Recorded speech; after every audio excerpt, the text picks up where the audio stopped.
Hello friends, नमस्कार। आप सभी को स्वागत है अपना YouTube channel talent study lover पर। तो स्टार्ट करते हैं आज की क्लास, जो कि आपको मॉक टेस्ट टाइप की क्लास होंगे। इसमें आपको टॉप 45 क्वेश्चन देखने को मिलेगा। सभी क्वेश्चन आपको पॉलिटी से संबंधित रहेंगे, तो आप क्वेश्चन का आंसर देते चलिएगा और लास्ट में कमेंट में आप स्कोर जरूर बताइएगा, ठीक है। और इस क्लास की PDF आपको टेलीग्राम पर प्रोवाइड करा दिया जाएगा, तो आप वहाँ से ज्वाइन कर लीजिएगा। टेलीग्राम की लिंक आपको वीडियो के नीचे डिस्क्रिप्शन में प्रोवाइड करा दिया जाएगा, ठीक है। चलिए तो शुरू करते हैं आज की क्लास। तो आंसर आप लोग भी देते चलेंगे, ठीक है। तो चलिए देखते हैं पहला क्वेश्चन।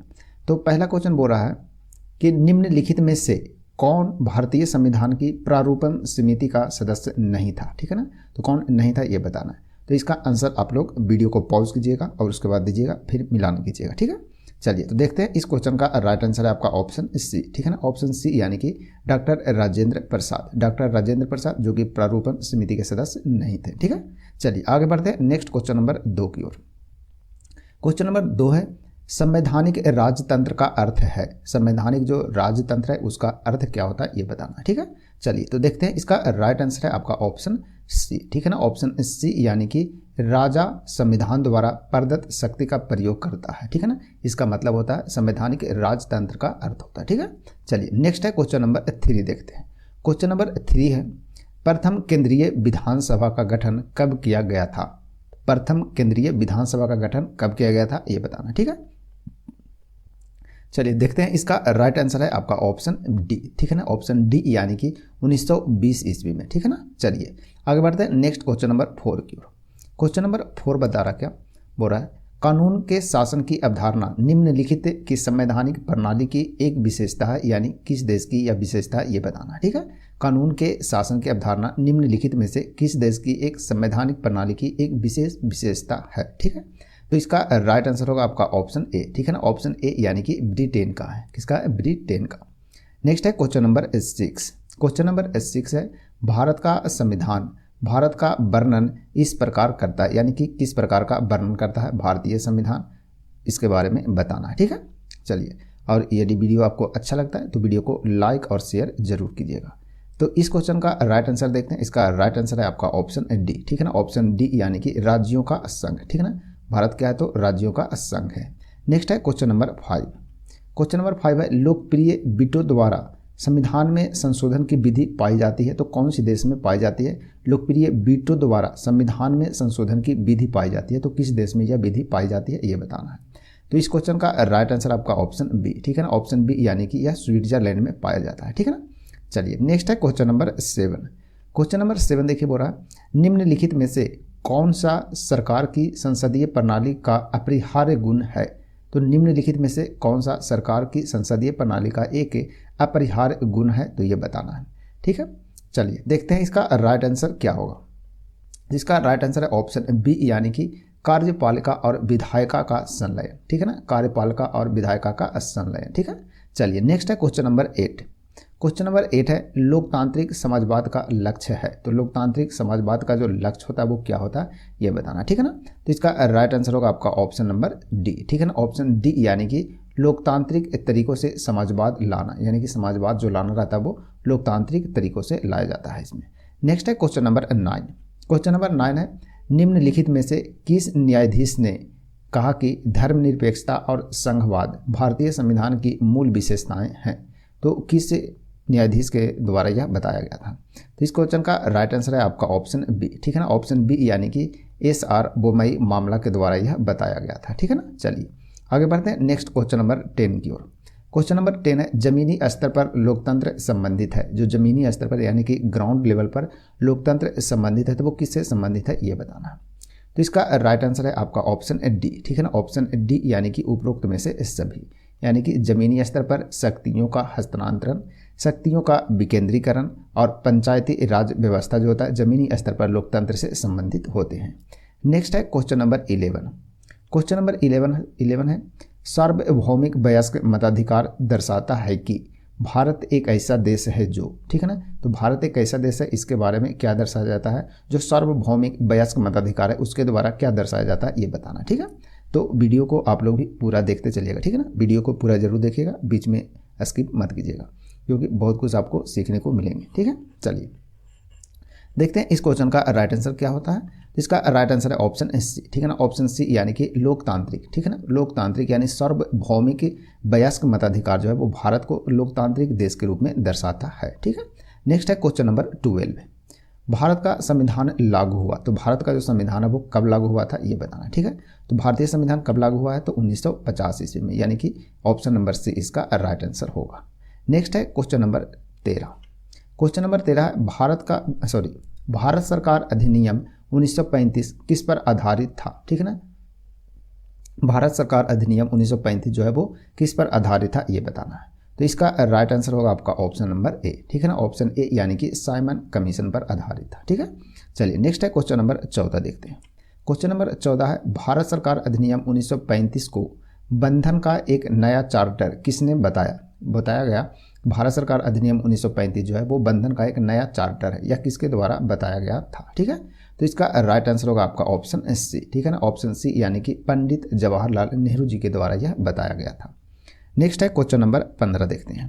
15 नंबर क्वेश्चन है निम्नलिखित में से कौन सा राज्य का एक आवश्यक तत्व है, यानी कि किसी भी देश का कौन सा एक जो है आवश्यक तत्व है, राज्य मतलब देश, ठीक है ना, तो कौन सा एक आवश्यक तत्व होता है ये बताना। इसका राइट आंसर है आपका ऑप्शन डी, ठीक है ना, ऑप्शन डी यानी कि किसी देश में संप्रभुता, सरकार और क्षेत्र सभी के सभी क्या होते हैं, आवश्यक होते हैं।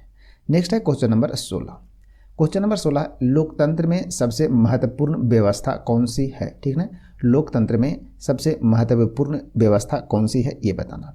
तो इसका राइट आंसर है ऑप्शन बी, ठीक है ना, ऑप्शन बी यानी कि राजनीतिक जो होता है वो लोकतंत्र में क्या होता है, एक महत्वपूर्ण व्यवस्था होता है। नेक्स्ट है क्वेश्चन नंबर 17 देखते हैं। क्वेश्चन नंबर 17 है भारतीय लोकतंत्र के आदर्श हमें संविधान में कहाँ मिलते हैं। तो भारतीय लोकतंत्र के जो आदर्श हैं हमें संविधान में कहाँ मिलते हैं ये बताना, ठीक है। चलिए तो इसका राइट आंसर है आपका ऑप्शन नंबर ए, ठीक है ना, ऑप्शन ए यानी कि प्रस्तावना मिलता है। किसमें मिलता है, प्रस्तावना में मिलता है। भारतीय लोकतंत्र के आदर्श हमें मिलते हैं कहाँ, प्रस्तावना में। नेक्स्ट है क्वेश्चन नंबर 18, क्वेश्चन नंबर 18 भारतीय संविधान के अनुच्छेद 14 में प्रयुक्त जो किया गया कानून के समक्ष समानता जो बताया गया अनुच्छेद 14 में, वह जो वाक्यांश है उधार कहाँ से लिया गया, यानी किस देश से लिया गया ये बताना, ठीक है। चलिए तो इसका राइट आंसर है आपका ऑप्शन सी यानी कि ब्रिटेन से यह लिया गया। कहाँ से लिया गया, ब्रिटेन से। कानून के समक्ष जो समानता का वाक्यांश जो लिया गया वो किस देश से लिया गया, तो ब्रिटेन से लिया गया। और भारतीय संविधान में कानून के समक्ष समानता का जो अधिकार है वो अनुच्छेद 14 से संबंधित है। नेक्स्ट है question number 19, doctor BR Ambedkar ने किसे संविधान का हृदय और आत्मा कहा था। तो इसका राइट आंसर है आपका ऑप्शन नंबर सी, ठीक है ना, ऑप्शन सी यानी कि संवैधानिक उपचार का अधिकार, ठीक है। नेक्स्ट है क्वेश्चन नंबर 20 देखते हैं। 20 नंबर क्वेश्चन है भारत में एकल नागरिकता की अवधारणा को अपनाया गया है, यानी किस देश से यह लिया गया है, एकल नागरिकता, ठीक है ना, एकल नागरिकता जब वो किस देश से लिया गया है ये बताना है। तो इसका राइट आंसर है ऑप्शन ए यानी कि इंग्लैंड से। एकल नागरिकता कहाँ से लिया गया है, तो इंग्लैंड से लिया गया, ठीक है। नेक्स्ट है क्वेश्चन नंबर 21 है भारत के राष्ट्रपति पर महाभियोग की विधि जो अपनाई जाती है वो किस देश से लिया गया है ये बताना है। तो महाभियोग जो शब्द है ये कहाँ से लिया गया है, तो यह अमेरिका से लिया गया, यानी USA, ऑप्शन ए इसका राइट आंसर होगा, ठीक है।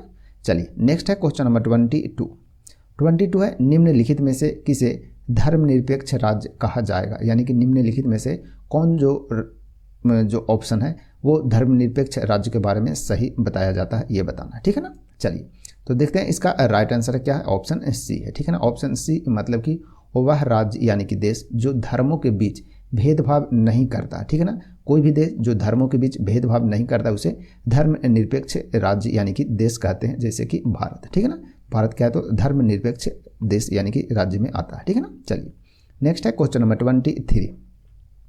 23 है प्रारंभ में यानी कि सबसे शुरुआती में जो मौलिक अधिकारों की संख्या थी वो कितना था ये बताया, ठीक है ना, बताना है।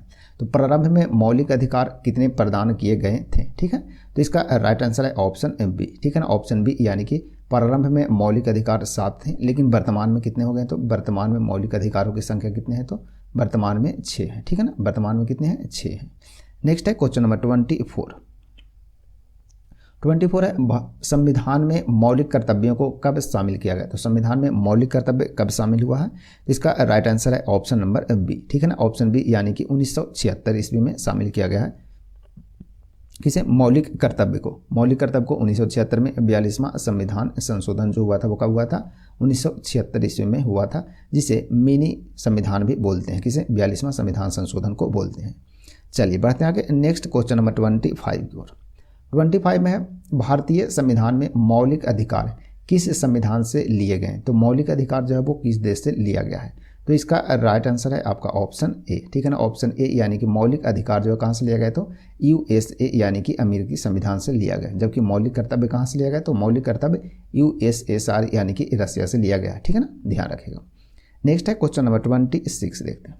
26 है, निम्नलिखित में से कौन सा एक राजनीतिक अधिकार है, कौन सी एक जो है वो राजनीतिक अधिकार है ये बताना है।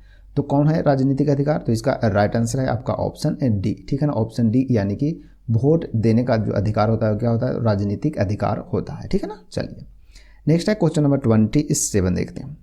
27 नंबर क्वेश्चन है, भारतीय संविधान में नागरिकता का प्रावधान इसमें लागू हुआ, यानी किस वर्ष लागू हुआ ये बताना है। तो भारतीय संविधान में नागरिकता का प्रावधान किस वर्ष लागू हुआ। ठीक है, तो इसका राइट आंसर है ऑप्शन ए यानी कि 1950 ईस्वी में। ठीक है, चलिए नेक्स्ट है क्वेश्चन नंबर 28 है, प्रस्तावना के अनुसार अंतिम शक्ति किसके हाथों में होता है। ठीक है ना, जो अंतिम शक्ति है प्रस्तावना के अनुसार वो किसके हाथों में होता है ये बताना है।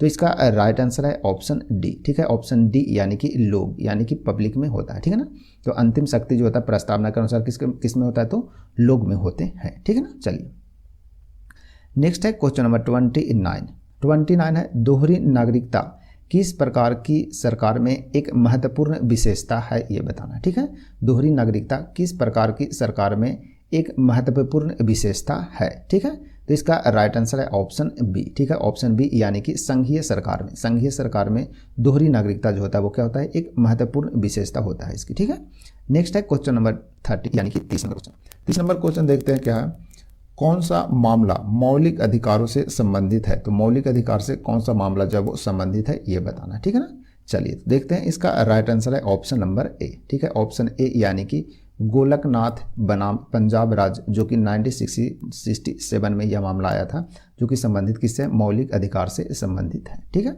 नेक्स्ट है क्वेश्चन नंबर 31 है, भारतीय संविधान के अनुसार संपत्ति का अधिकार है। ठीक है ना, संपत्ति का जो अधिकार है वो क्या है ये बताना है। तो पहले जब संविधान बना था उस टाइम में संपत्ति का अधिकार मौलिक अधिकार में आता था, लेकिन वर्तमान में क्या हो गया, तो कानूनी अधिकार हो गया। ठीक है ना, कानूनी अधिकार यानी ऑप्शन सी इसका राइट आंसर होगा। ठीक है ना, कानूनी अधिकार है वर्तमान में। नेक्स्ट है क्वेश्चन नंबर 32 है, लोकतंत्र की सफलता इस पर निर्भर करती है, यानी कि लोकतंत्र की जो सफलता है वो किस पर निर्भर करती है ये बताना। ठीक है, तो इसका राइट आंसर है आपका option number C. Option C यानी कि व्यक्तिगत स्वतंत्रता का अधिकार।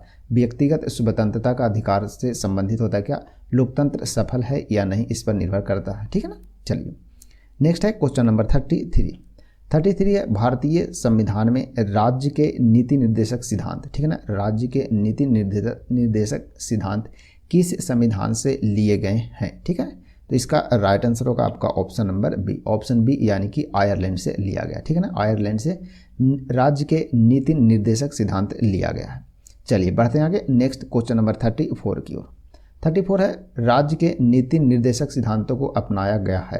तो राज्य के नीति निर्देशक जो सिद्धांत है उसको अपनाया गया तो किस संविधान से अपनाया गया ये बताना। ठीक है, तो इसका राइट आंसर है ऑप्शन डी यानी कि आयरिश संविधान से। अभी आया था यही क्वेश्चन, फिर से अलग टाइप से दिया है।